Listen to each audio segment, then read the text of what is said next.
Here, I'm Anthony Antoine. For more than a year, we've been reporting exclusively on a scam targeting Wells Fargo bank customers. Tonight, a 24-year-old woman is charged for her alleged role in this scheme. I used to work for Wells Fargo. The fraud is crazy. Dispatch of Wells Fargo. I have a code for you whenever you're ready. In at least 4 of the cases we reported on, Jacqueline Atrana Chambliss allegedly showed up to cut customers' Wells Fargo cards in half. Police say she intentionally avoided cutting through the embedded chip, allowing her to steal tens of thousands of dollars. Wells Fargo first denied customers who lost substantial amounts of money refunds until we got involved. Lori, this woman came to your house to get your card. She did. She did come to the house pretty quickly after the call from the Wells Fargo fake employee. In August of last year, we told you how Lori Kimball almost lost $23,000. I had made a comment on that was so sad that this was happening to people, and then she looked right at me and said, "Well, aren't you glad that we're doing something about it?"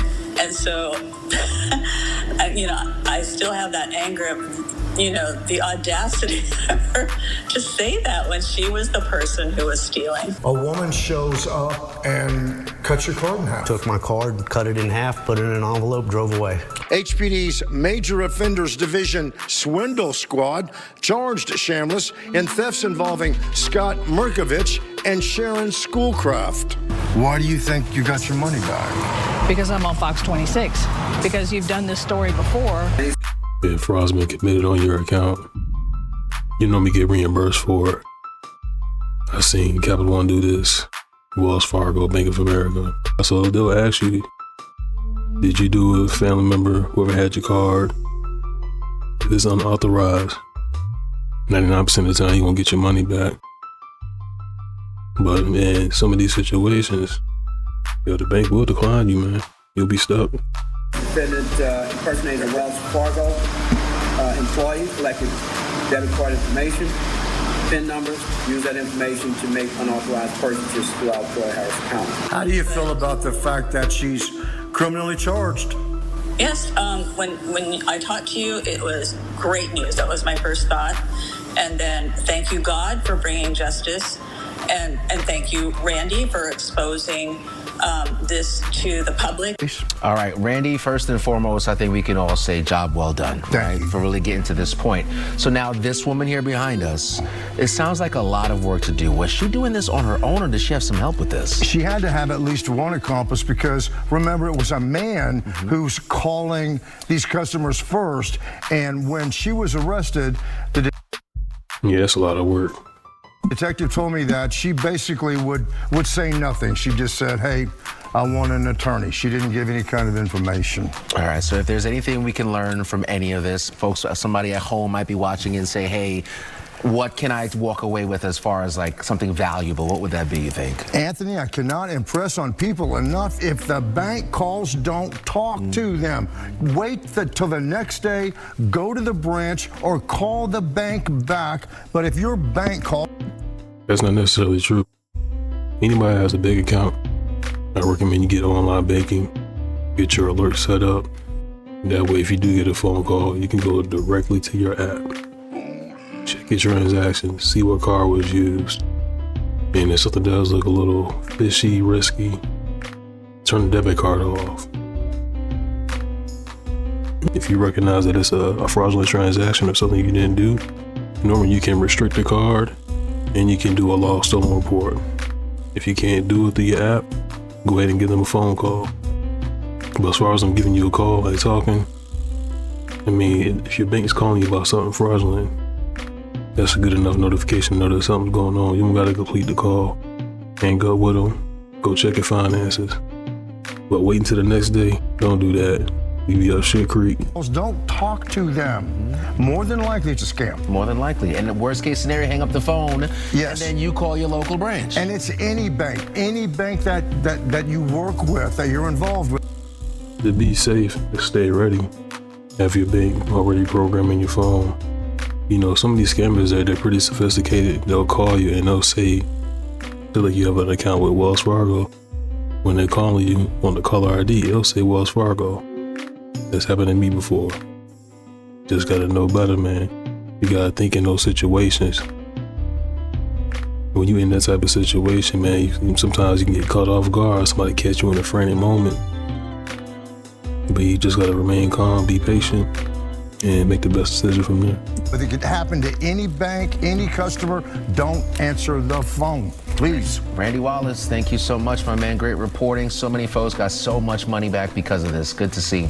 Good evening, everyone. Thanks for joining us. I'm Rory Johnston. Federal charges now filed against this man, 61-year-old Robert Froberg, who authorities... Fuck going on top of my man head, yo. This nigga a descendant of the Coneheads. say abducted and murdered the 7-year-old. They also revealed Froberg escaped from prison a number of times in the late 90s. Our Nikki Hauser tonight shares the timeline of this decades-long journey and how new DNA technology finally brought. I ain't never been the one to try to find out, but how these motherfuckers be breaking out of jail, dog? Justice. Today, we announce a significant development in a case that has haunted my hometown of Bowling Green, Kentucky for 30 years. It's been decades since 7-year-old Morgan Jade Violi lost her life, and decades since her family has had clarity or closure. Not knowing where she's at, not knowing if she's okay, not being able to see her or hear her. I'm so scared that I'm never going to find out what happened to her. Finally, we know. Robert Froberg confessed to taking Morgan in July 1996 outside the apartment complex her family lived in Bowling Green, Kentucky. It's a relief. It's heartbreaking. An affidavit released this week breaks down Froberg's timeline and the steps leading up to his confession. In 1988, Froberg was arrested for robbery in Alabama and sentenced to prison for 40 years. In April 1996, he escaped from prison and fled to Pennsylvania. 1 month later, he was caught trying to lure a child into a treehouse and returned to jail, only to escape again. 8 days after his escape on July 24th of 1996, Froberg kidnapped Morgan Violi, who was outside playing with a friend in Bowling Green. There was so much fear, at that point. He drove off in a stolen van and later returned to Pennsylvania, where he was arrested for escaping prison. That October, Morgan's body was found in the woods in White House, Tennessee. 3 red roses and a wreath that says, "Our prayers are with you." They mark the spot where authorities found what they believe to be the remains of Morgan Violi. In 1997, an FBI lab confirmed a fiber which was in Morgan's hair was the same as the fiber of the seat cushion in the stolen van. You ever ask yourself, why are kids under attack? This ain't nothing new, man. It's been going on for decades, man. Decades later, the DNA on the hair in the van was searched through a new DNA database and was associated with Froberg. The progress in DNA forensic testing, the progress that the FBI lab has made allowed us to get to this point today. In 2026, the FBI questioned him, and he admitted to his prior crimes, including the kidnapping. He says he strangled Morgan to death and left her at a barn in White House. Today is not about Froberg. Today is about Morgan Violi. Today is about a 7-year-old daughter and a sister that remained in our hearts for nearly 30 years. The community has waited a long, long time for this, although this moment was ultimately for Morgan's family. To the Violi family, we wish this tragedy had never occurred and that Morgan was still with us today. While nothing can undo the pain that you have endured, we hope this development brings a measure of closure.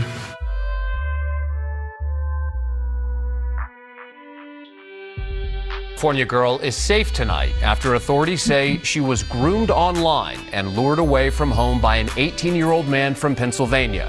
She met that man on a Discord chat group. Matthew Edward Fleischer is accused of flying cross-country and holding the teen in a Castaic motel room where prosecutors say she was physically assaulted. KTLA's Jennifer. Parents, get your kids off of Discord, man. It's the same story. Get your kids off of Discord. From McGraw's Live in downtown LA with more on this case and the growing online danger authorities say is putting teens at risk. Hi, Jennifer. Jesus. It was a relationship built over a gaming app that quickly became sadistic, leading a local 13-year-old girl to often cutting herself. then ultimately leaving behind a suicide note and ending up in a motel room with an 18-year-old predator hanging onto life. The victim told law enforcement that he had engaged in sexual conduct with her and that he used a knife to repeatedly cut her, and that he also choked her to the point where she couldn't speak. The messaging started back in December. That's when the girl met 20-year-old Matthew Fleischer online. Her mother never knew about the secret relationship until her daughter wound up in the hospital for self-harming. She searched the girl's phone, and to her horror, she found messages like these. I like how the blood looks on skin. I think blades are hot, and I like the idea someone is doing something like that for me.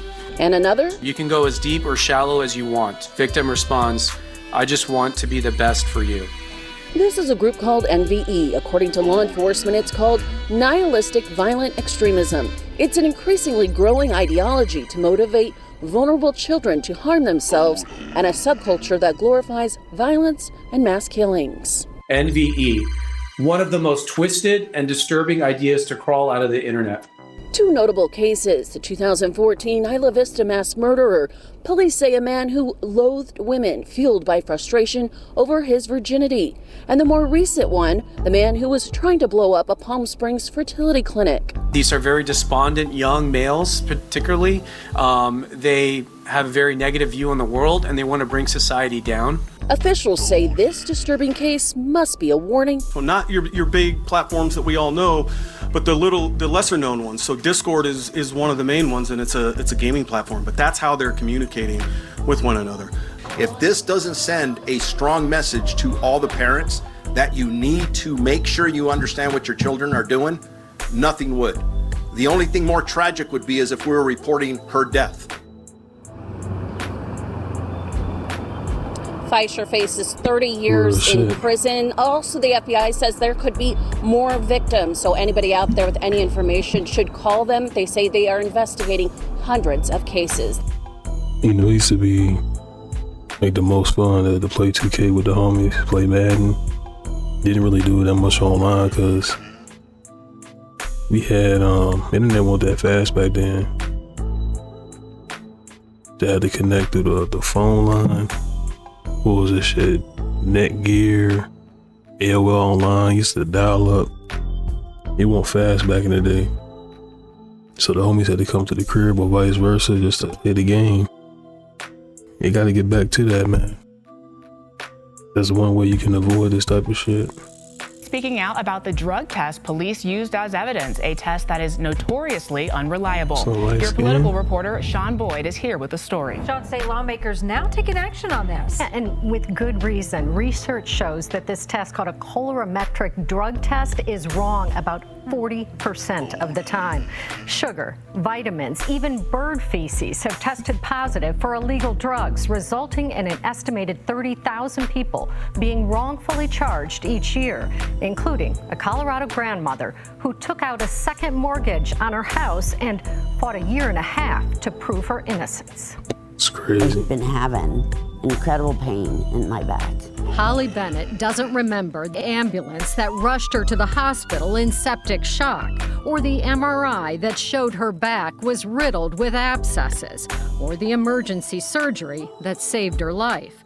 All she remembers is waking up to a Boulder police officer. He says, I'm giving you a ticket for possession of cocaine.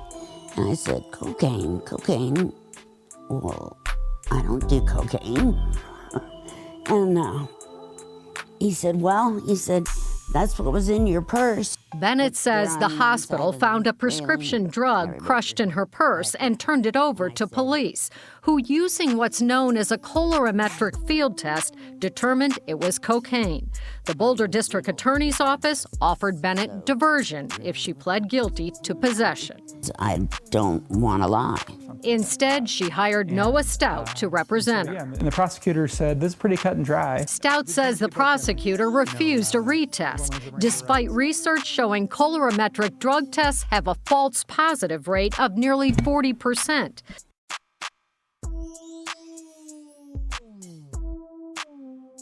The Department of Justice has warned the test should not be used as basis for an arrest and that a second lab test should be used to confirm the results. But according to the University of Pennsylvania, 90% of prosecutors accept guilty pleas without any follow-up testing. When you're standing in front of law enforcement and then they shake something, they're like, you have it. People don't know how they can fight that, and so they're just taking deals. It's just not fair, and so we just wanted to make sure that that is not the case anymore in Colorado. Representatives Jennifer Bacon and Lindsey Gilchrist have introduced a bill that would require law enforcement who use the test to issue a ticket instead of making an arrest in misdemeanor cases and advise people before they make a plea of the test's error rate in felony cases. Defendants would also have the right to request a second test by a lab. Bennett testified in favor of the bill. I want people to know that they can fight it. They should be able to demand a retest without having to hire a lawyer. Stout says Bennett got a second test only after she agreed to pay for it. It showed the substance in her purse was a prescribed medicine, not cocaine. Holly, stood up and fought for what was right. What I'm terrified of is there are people who don't have the resources, the tenacity of Holly, who might just be pressured into taking a plea bargain. It's real shit, man. People got no money to waste. Especially on a motherfucking attorney. Ultimately, Bennett didn't have to pay for the second test, but the year-and-a-half ordeal took a toll on her finances and her health.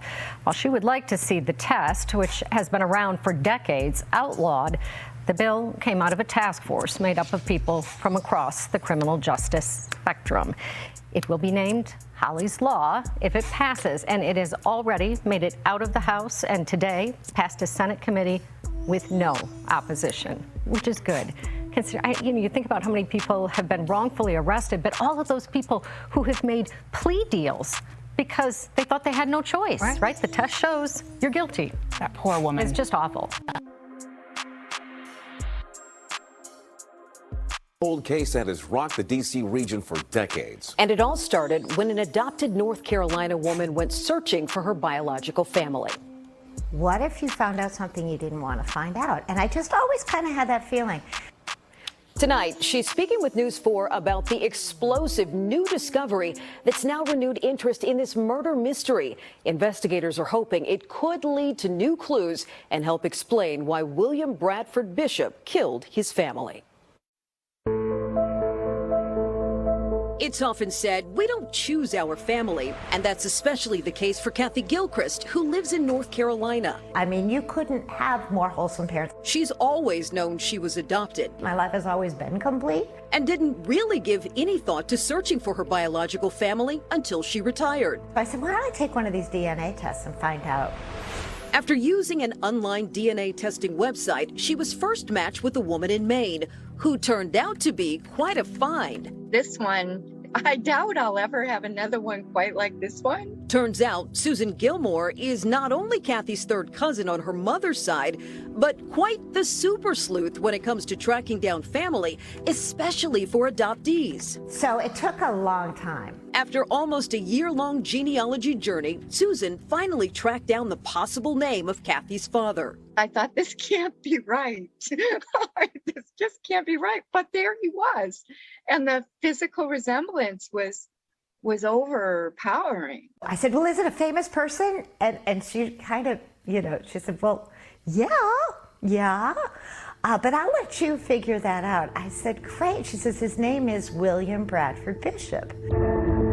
The case of William Bradford Bishop has captured the public's attention for decades, followed by News 4 for years, including back in 2014 when the FBI placed him on its most wanted list, almost 40 years after the crime. There's no doubt in any of the investigators' mind that Bishop is responsible for the murder of his family. On March 1st, 1976, police say Bishop left his job at the State Department. He made 2 stops to buy a gas can, sledgehammer, a shovel, and a pitchfork, and then headed to his Bethesda, Maryland home. There was an awful lot of rage. Investigators say he killed his wife, Annette, their 3 boys, and his own mother. He went room by room just with such anger and rage that it was just a terrible, terrible crime scene. He then drove to North Carolina, where he dumped their bodies before abandoning his station wagon in the Great Smoky Mountains, never to be seen again. I Googled the name. His FBI Most Wanted poster. That was the first indication of who he was. I said, I'm at a loss for words, man. whoa, he had the same mouth I have and the same mole on the side of the face. Bishop's face is one FBI agent Karen Cody is very familiar with too. Initially, I was a bit skeptical. She took over the case in 2018. We get tips on a daily basis. They still come in. We just looked in our Guardian system, which is our lead system, and we just received one this morning. So after interviewing both Kathy and her cousin, she decided to go a step further, collecting a DNA sample from Kathy and comparing it against a profile of Bishop created from evidence left behind in his abandoned station wagon in those mountains. There were 7 cigarette butts in the ashtray. He was a smoker. And so back many years ago, early on in this case, when DNA was a possibility, they collected and they extracted his DNA from one of those butts. And then came the call from the lab. And that is what was determined to be a positive match, strong enough for the FBI lab to conclusively determine that she is in fact his biological daughter. And she said, so I wasn't totally crazy. And I said, no, you weren't. But many mysteries remain. While Kathy was born before Bishop's other children, perhaps when he was still at Yale, what's not known is how he and her birth mother met, the nature of their relationship, or if he even knew about Kathy. It also raises the question, what could this mean for the case? It opens up a whole new dimension of Bishop's life that we never knew about. And so it does raise the possibility that there may be a reason behind I hope bro ain't got no other kids.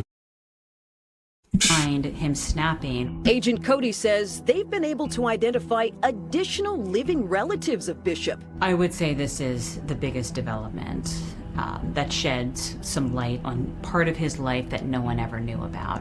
Today, William Bradford Bishop would be 85. The FBI believes there's a good chance he's still alive. And so does Kathy. I think it's very possible that there are other children that he might have had in his other life as a fugitive. She often thinks about the tragedy she's now connected to and the half-siblings she never got to meet. I'll be perfectly honest, it was more of just a story, but now that I know it's real, there are times when I do think, wow, this is real, this is real. Still, she does not regret the journey, having also found 6 other half-siblings along the way, chronicled in a book she recently wrote called It's in My Genes. Right now, I'm satisfied with what I know. None of them fathered by Bishop. Part of my mission is to caution people about those DNA tests. If you are not prepared for what you might find, it's not a game. They were saying, he was talking bad about Nipsey. Hold on. Rest in peace, bro. Saying the whole time, dude don't with Nip. Dude wanted me to sue the Nipsey Hussle estate 42 days after he was in the ground. I put up the screenshots. You don't remember the contracts Big U sending me, telling me to go after the estate. Lord London with me, sir, whoopty, came to my house. One of my comrades was there, my original baby gangster, in my back game room. Told us, Nip, he a snitch. Whack, released them sex tapes so I could manage the other baby mama. I'm telling you, I'm like, bro, all this he faking mad at Whack about Nip. He don't like Nip. You put it in front of, listen, the coldest weakness of the streets. The coldest weakness of certain organizations is they don't want to see it for what it is. They want to see it for what they want it to be. It's right in front of their face and they reading it. And they'll tell themselves they not reading it. And then later on, guess what? Man, Wack been saying that shit. There you go. This shit is said in 2022. Nip been dead since what, 2019? Yeah, that was what was kind of tripping me out. Because I was like, okay, allegedly he threatened to kill Nipsey Hussle in 2022, 2023. But I was like, is that even is that against the law? Is it against the law to kill someone? I mean, threaten to kill someone who's already dead? Like, no, he was saying, if I had a problem, whoever I got, first of all, Big, you ain't gonna kill shit. He don't do that. He'll fight. You know, he'll do some old backdoor shit. I done seen him on my couch, head down. I'ma say it. The 40s was on their ass. Hit 4 niggas at one time. He didn't escape to my house 43 miles north. Behind the gate and the walls. The fortress of Wack 100. Where the K9 Corsos is rolling. Where it's 38, 39 cameras watching you everywhere. Where it's a gridded, zone in the front yard. So if you come through, it's tripping and sat there and said, Wack, this is going on. They got my name on a list. Can you help me? So this is why niggas be talking that high power shit. Anybody can get a group of young dudes and manipulate them and make them go out there and do dumb shit. But I'm talking about you. Where your heart at? I seen it. Okay. You know what I'm saying? And I had to get you out of town. Send me to Josh Smith in Atlanta. You know what I'm saying? So, at the end of the day, bro, it's like he been on what he been on. You know what I'm saying? When I was telling people, I'm like, bro, dude, don't f***ing do it. Oh, he don't f***ing do it. You gotta remember, that's gonna know all the secrets is a nigga that's the opposite of y'all. I can tell you everybody he don't f*** with. I'm the confided in. He came to for a sister's help. What was that DP thing that they mentioned about? For who? For Nip. Oh, so what had happened, we had helped him get Nip his deal, right? So you were involved in Nipsey Hussle getting his deal also? Go pull up games, interview with Vlad, he'll tell you. We helped him get his deal. Big U don't know nobody. Steve Lobel is Steve Lobel, but his reach only goes so far on certain things. He's somebody, everybody knows him, but when it comes to dealing with that, some West Coast shit and all that, he had to stand on the side of Big U. Big U wasn't adding to it because nobody knew. I had no idea he had a hand in that joint. What track was that? We tell you how I met my nigga Wack. He ain't always having niggas back. Before he left the streets, he was just Eddie boy and them, go run in there, go do this, go do that. But nigga wasn't no Key to Rock. You know what I'm saying? He wasn't them type of dudes. Them was, first, second generation rolling 60s. You know what I mean? Different type of monsters, right? So when he came home, his identity, I hate to say it, his identity came from this Damu side. Corrupt was back at death row. He wasn't home alone. He beat his oldest son half to death. The people, what you call them people? DCFS came in, took the kids, took him back to jail. Paru money got him out. He was broke. Paru money put $80,000 in his pocket. Put him in the middle of a shoe deal that he had nothing to do with. For those who think I'm lying, that's when he got the QX56. Now ask yourself, why would he go get a QX56? Because Wack from Paru had one. I'm gonna get a car just like you. If you ask yourself, I'm gonna ask you. What accolades can you tell me come from Big U? I don't know much about what Big U's done except I just know Nipsey Hussle used to shout him out a lot on his music before they fell out. No. You're talking about the underground Nip. Through draws, we helped Nip get his deal. When Nip got his deal, he go out there with Johnny Shipes to New York. I tell Big U, you ain't in New York? Nah, I said, yeah, you didn't up. See, one thing about Nip, I told him not to sign Nip. Not because Nip wasn't signable, but Nip ain't manageable. You could see at a young age, Nip was a young boss. He was gonna do it his way. He knew he was smarter than Big U. And that's a fact. Nipsey Hussle was definitely smarter than Big U. So when he went over there, it was probably about the first month over there, Big U get a call. It's Nipsey. Hey, homie, your brand and your name and face don't fit with the direction I want to go. So I'm parting ways with you. He called me furious. Tonight, a scathing new report from the Inspector General's office is raising concerns over how the mayor's office is choosing to spend tax dollars. Tents, blankets, and backpacks. A snapshot of the many struggling with hunger and housing across the 52,000 of that spent at Ravens and Orioles games inside the mayoral suite. We are back talking about Baltimore with Baltimore Mayor Brandon Scott, the same mayor that has been telling the residents to tighten up while he closes budget gaps with new fees and fines. His office just got hit with an Inspector General report, and we got the receipts here. This is hilarious. Stadium receipts, crab cake receipts, flower arrangement receipts, a farewell party receipt for someone who never even left. The investigation finds hundreds of purchases missing prior approval.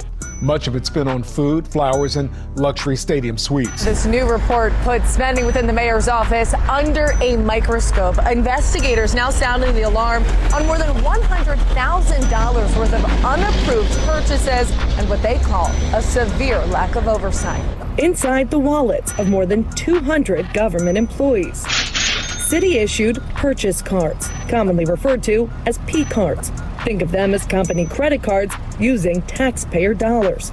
Tasked with watching over the hundreds of cardholders making thousands of transactions, just one city auditor, triggering the city's watchdog to step in. We talked about Brandon Scott and his favorite SUV on his channel before, and the pattern is always the same. He spends the money, then deflects, and then when someone tries to hold him accountable, he fights back, talks about race, all the usual stuff. But this time, the Inspector General got involved and pulled back the curtain on what's really going on inside a $24 million mayor's office. We're gonna look at the report, look at what's been spent, and decide, is Brandon Scott spending the money wisely? Is he spending the taxpayer money the way it's supposed to be? Let's get into it. First, let me show you how this whole thing got started, because it didn't start with some big federal investigation. It started with one anonymous phone call to a hotline. And what they found when they started digging is mind-blowing. One person can't be responsible for tens of thousands of transactions because they're 8 months behind already.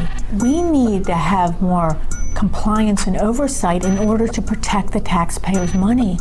And this report outlines that clearly.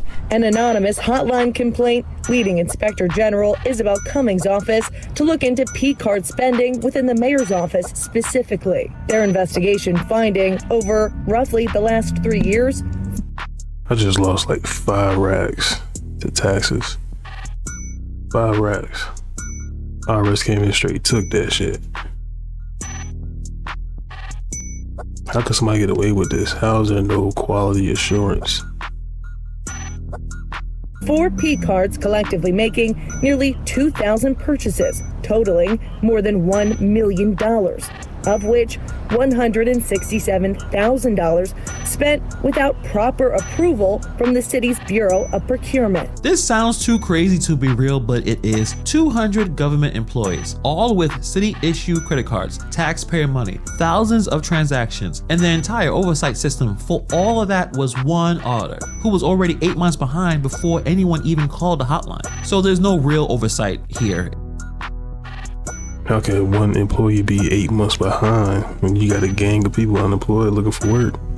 It's basically decoration. That's a sign on the wall that says, please behave, with no one actually checking if anyone is actually behaving. And who gets hurt when there's no oversight? The taxpayer. Baltimore residents paying taxes while sitting in tents outside City Hall, the people being charged new fees to close budget gaps, the people being told to sacrifice while the governor's office had a government credit card with zero accountability. $167,000 spent with no approval, no waiver, no sign off, just swiping. But here's the thing, it's not just the amount that's wild, it's about what they spend it on. Because when you see where the money went, you're going to understand exactly why they didn't want anyone looking at what they were spending on. Because the Inspector General didn't just find paperwork violations, what they found was actually on those receipts.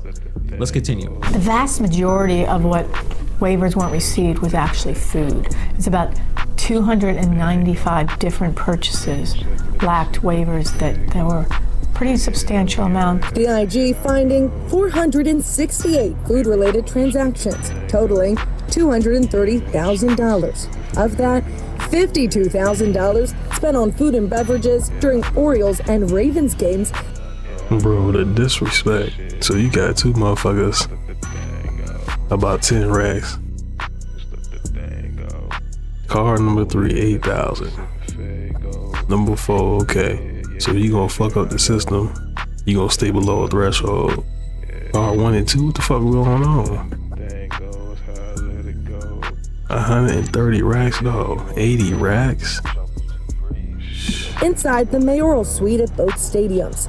In another instance, an administrator reportedly demanding a, quote, fresh fruit tray available to everyone in the mayor's suite daily. The report also flagging purchases investigators say are flat out prohibited, citing at least one transaction for Tito's vodka.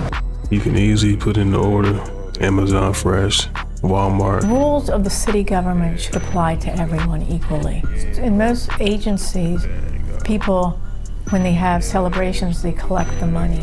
They don't use the taxpayer funds because most throughout the city, most would never be approved. When you pull back the curtain, and this is what you find. Fresh fruit tray daily for everyone in the mayor's suite at a Ravens game, charged to the taxpayers. $52,000 at the stadium. We're not just talking about a few work lunches, we're talking about 468 food transactions totaling $230,000. The IG got the actual receipts from MAT Bank Stadium, Maryland Crab Cakes, $740, Maker's Mark, Tito's Vodka, and before anyone tries to defend this in the comments, alcohol is a prohibitive purchase on city P cards. That's written policy. It's not a gray area. This is a rule. The report also flagging purchases investigators say are flat out prohibited, citing at least one transaction for Tito's vodka during a Ravens game. The rules of the city government should apply to everyone equally. In most agencies, people, when they have celebrations, they collect the money. They don't use the taxpayer funds because most throughout the city, most would never be approved. The report also finding purchases the mayor's office made through the city's vendor payment platform ballooning from $380,000 in 2022 to $4.5 million in 2025. This what happens when you allow the guy to spend that much money on an SUV. When entitlement meets zero oversight. They weren't hiding it. They weren't even embarrassed by it. They just kept swiping because nobody was watching. So Fox 45 then just covered this report from a desk. They took this outside to the people who actually are paying for all this, Baltimore taxpayers. And you'll see exactly how they feel about this situation. To speak out on Fox 45's soapbox, a silent but stark contrast already speaking volumes. Surrounding the sidewalks outside of City Hall, tents, blankets, and backpacks, a snapshot of the many struggling with hunger and housing across the city. This as a new Inspector General report. It is wasting the money. That's what his report shows. That is a little bit alarming, honestly. Provides a snapshot of how millions of taxpayer dollars are being spent inside the mayor's office. We need to make sure that our tax dollars are being spent how we would like them to be spent. Detailing spending over roughly the last 3 years. The IG finding a significant sum of money going towards food and catering. More than $800,000 in total. 52,000 of that spent at Ravens and Orioles games inside the mayoral suites. That's so sad. A lot of people need over here money. Needy people is over here and they waste the money on different places. Right there is the whole story. No more commentary needed, to be honest, but we're gonna need to continue to give it to you anyway, because this is where we continue to dig. Tents, blankets, backpacks on the sidewalk outside the same building where somebody was ordering fresh fruit every single day from the mayor's stadium suite. We don't need a law degree to read this report. They looked at it and said what it is. It's wasteful, it's disturbing, it's alarming, and it's disrespectful to every single taxpayer person in the city who is struggling right now. When city council members questioned the growth at the mayor's office 2 years ago, the city manager cited the addition of 13 new development positions that came with six-figure salaries. We want to recruit talented people to manage large-scale infrastructure projects for the city of Baltimore. We're going to have to pay them over $100,000 to do it. This is a long-term liability for taxpayers because this is going to cost more and more money every year. But taxpayer advocate David Williams says the ballooning budget at the mayor's office has far less to do with talent and far more to do with efficiency. Now this story gets even crazier because the IG isn't done and the mayor is already moving to stop. The report released at the same time the IG is suing City Hall over access to financial documents within the mayor's Office of Neighborhood Safety and Engagement, or MONSE. A legal fight that will ultimately determine how much oversight her office can provide moving forward. Our job is to follow the money. In order to follow the money correctly, I have to outline where the money went. And this is a perfect example. This is where the money went, for $131,000. And that's our job. Our job is to follow the money. That's what the IG is saying. And Brandon Scott's office filed a lawsuit against her to stop her for doing exactly that. Let that sink in for a second. You spent $890,000 on food and flowers. $890,000. $52,000 at the stadium. You throw a $3,600 farewell party for a chief of staff who never left, and when the one person whose job is to follow the money starts getting too close, you sue her. That is corruption. It's not a mistake. It's not a lack of context like his office claims. That's somebody who knows exactly where she's going to find if she gets full access to those documents. So this is the kind of mayor they have in Baltimore. A corrupt mayor that's entitled, that's spending taxpayer money the way he wants to spend it, and he doesn't care about the people there. He'll continue to stay on his neck about the situation. It is embarrassing what he's doing right now. But McDonald's wants to take out the soda machines for a reason that in the very next sentence contradicts what they previously said. McDonald's announced that they want to phase out the soda machines over the course of the next year for the customer's convenience. What? And for the cleanliness and the being able to have the machines run properly. Well, I will first address the large elephant in the room that McDonald's is not looking at that's sitting on its chest. Your ice cream machines have not worked properly for 10 years and you haven't given a crap about those. So forgive us when we hear you say that you want the soda machines to work properly, so you need to move those back away from the customers. Secondly, for the customer's convenience, the soda machines being put in the customer area was literally done for the customer's convenience, especially since people can then go up and get their refill at the same time. Is it really just that you don't want people to ask for a water cup and get a little bit of soda, that few cents? Or is it really that, like, they say they want to have a more like across the board consistent customer experience? You guys are aware of the fact that we don't even order from the counter anymore, right? That there's nobody at the counter when we go up there. They're in the back making the food into the drive-thru. You come in, nobody says hello. Nobody says welcome to McDonald's. Nobody says, can I take your order? It's a machine now. So you saying that you want it to be convenient for the customers and better customer service when there's nobody up there in the front of the restaurant anymore makes no sense whatsoever. These are the worst waters we tested in 2026. First on the list is Topo Chico, coming in at 38 out of 100, due to it having the highest amount of forever chemicals, or PFAs, out of any bottled water.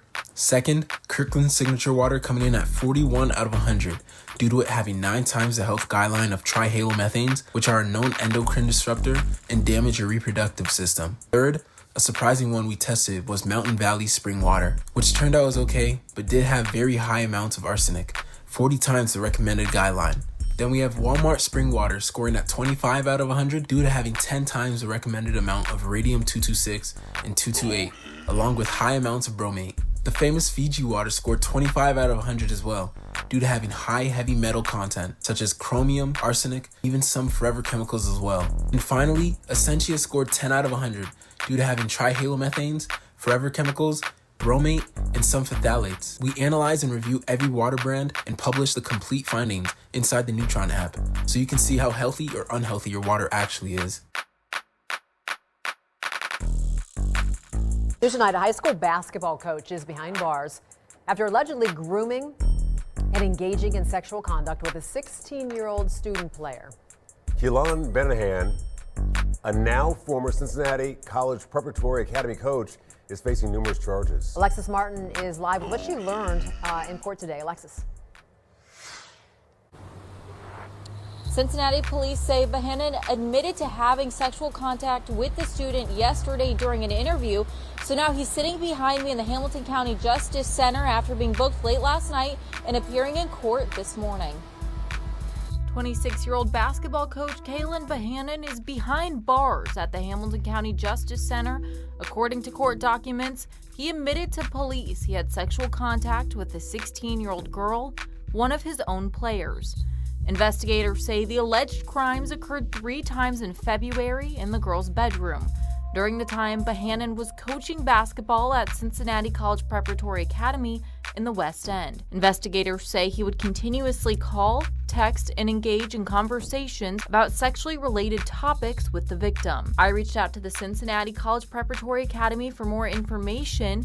They sent back this statement saying Behanan was terminated this morning. It goes on to say, "The safety and well-being of our students is of paramount importance at CCPA, and our administration is taking all available steps to protect our students and fully cooperate with law enforcement during this investigative process." Behanan is facing 2 charges of sexual battery and a charge for grooming. Fox 19 Now's legal analyst Mike Allen says the grooming charge is new for Ohio, just becoming law last year. The difference between the grooming charge and the actual sexual assault charge is that the grooming charge is concerned with the process that the offender goes through to get the person ready to be the victim, if you will, of the sexual assault.